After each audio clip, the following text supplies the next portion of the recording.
মমতা ব্যানার্জি ঠিক এই জায়গাতেই বারবার সাকসেস হচ্ছে।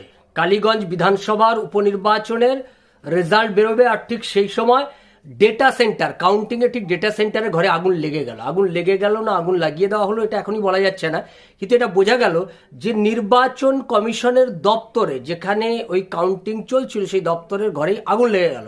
এবং এই আগুন লেগে যাওয়াটা বারবার কি কাকতালীয়, বারবারই এর আগের বারে কারেন্ট অফ হয়ে গেছিল, এবারে আগুন লেগে গেল। অর্থাৎ নির্বাচনে জেতার জন্য মমতা ব্যানার্জির এই যে কৌশল, মমতা ব্যানার্জি কোনোদিনই নির্বাচনে ফ্রি অ্যান্ড ফেয়ার ইলেকশন করে জিততে পারবে না, এবারও বোঝা গেছে।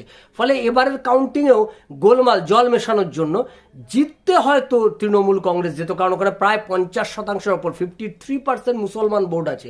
ন্যাচারালি তৃণমূল কংগ্রেসের ওখানে জেতারই কথা, কিন্তু জেতার মার্জিনটাকে বাড়ানোর জন্য এবারে কি নতুন কৌশল, জেতার মার্জিন বাড়ানোর জন্য ওখানে ইলেকশন কমিশনের দপ্তর ডেটা সেন্টার যেখানে সমস্ত তথ্য থাকবে, সেই নির্বাচনের ফলাফলের তথ্য সেই সেন্টারেই আগুন লেগে গেছে। এবং আগুন লেগে যাওয়ার পর তারপরে কি হলো সকলেই দেখতে পাচ্ছেন যে ওই আগুন লেগে যাওয়ার পর সেখানে আর কোনো কিছুই তথ্য খুঁজে পাওয়া যাবে না। এবার তৃণমূল কংগ্রেস একটা হাজার ভোটে জিতে গেছে, হাজার ভোটে জিতবে, এই একটা ঘোষণা করে দেওয়া হবে।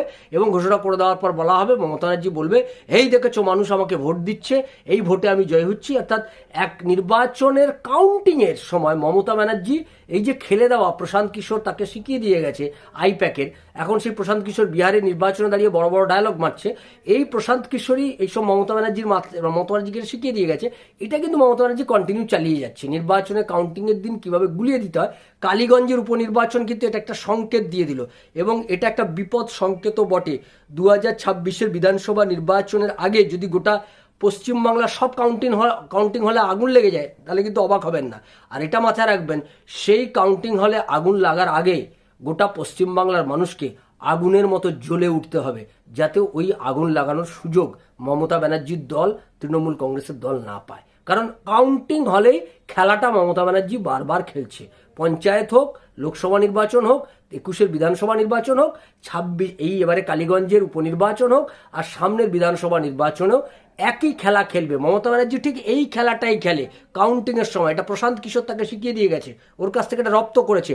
আইপ্যাক রয়েছে, আইপ্যাকেটা ফলাফলটাকে একটু বাড়িয়ে দেখাতে হবে। মুসলমান ভোট মমতা ব্যানার্জির কাছ থেকে চলে গেছে অনেকটা, সেইটাকে যাতে প্রমাণিত হয় যে মুসলমান ভোট চলে গেছে, এটা বাজারে যদি ছড়িয়ে পড়ে তাহলে তৃণমূলের জন্য একটা বিপদ সংকেত।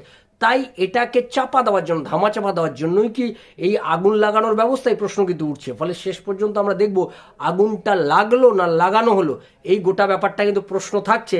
এই প্রশ্নের উত্তর হয়তো আমরা পেয়ে যাব আগামী দিনে। আর গোটা বাংলার মানুষকে বলবো, আগামী দিনেও কিন্তু এইরকমভাবে আগুন লাগানোর জন্য প্রস্তুত হয়ে রয়েছে, সাবধান আপনারা।